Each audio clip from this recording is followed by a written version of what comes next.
பெண்களினுடைய ஈர்ப்பு இல்லைன்னா பெண்கள் பயன்படுத்துகின்ற வீதம் எப்படி இருக்கின்றது? பெண்களின் பாவனை, புகைத்தல் பாவனை மிகவும் குறைவான ஒரு சதவீதத்தில் தான் காணப்படுகின்றது. இது ஒரு புறக்கணிக்கத்தக்க சதவீதத்தில் தான் காணப்படுகின்றது. அதே போன்று மதுசார பாவனையும் குறைந்த அளவில் தான் பெண்கள் மத்தியில் காணப்படுகின்றது. இருந்தாலும் எமது நாட்டை பொறுத்தளவில் சனத்தொகை அடிப்படையில் பெண்கள் அதிகளவான சனத்தொகை விகிதத்தை கொண்டிருக்கின்றார்கள்.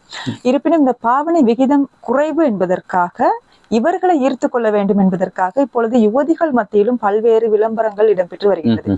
தாங்கள் எங்களுக்கும் உரிமை இருக்கின்றது, பெண்கள் உரிமையில் இதுவும் ஒன்று, நாங்கள் ஆண்களுக்கு சமமானவர்கள், ஆண்களுக்கு நிகரானவர்கள், அவர்கள் செய்ய வேண்டியது நாங்கள் செய்ய வேண்டும், ஆகவே புகைத்தலில் ஆண்கள் ஈடுபட்டால் நாங்களும் புகைத்தலில் ஈடுபடலாம், மதுசார பாவனையில் ஈடுபடலாம் என்கின்ற ஒரு போலியான கருத்து ஒரு பெண் சமத்துவம் என்கின்ற ஒரு அடிப்படையில் முன்வைக்கப்பட்டு வருகின்றது. இது முற்றிலும் உங்களை ஏமாற்றுவதற்காக மேற்கொள்ளப்படுகின்ற ஒரு கருத்து. அது நாங்கள் அறிந்தோ அறியாமலோ எங்களுக்குள்ள எடுத்துக்கொள்கின்றோம். நாங்கள் சம உரிமை பற்றி பேச வேண்டும், ஆனால் எங்களுக்கு நன்மை பயக்கக்கூடிய சம உரிமைகள் பற்றி தான் பேச வேண்டும்.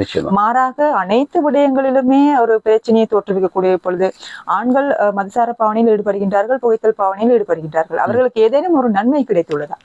அனைத்துமே பாதிப்புகள் தான். அந்த பாதிப்பான ஒரு விஷயம் எங்களுக்கு ஒரு சம உரிமை தருகின்றது என்கின்ற ஒரு எண்ணக்கருக்குள் நாங்கள் சென்று அதற்கு நாங்கள் ஆளாக்கப்படுவோம் அல்லது அதற்கு நாங்கள் ஏமாற்றப்படுகின்றோம் என்றால் எங்களுடைய நாங்கள் இன்னமும் வலுப்பெற வேண்டும் என்பதை தான் நாங்கள் இங்கே குறிப்பிடுகின்றோம்.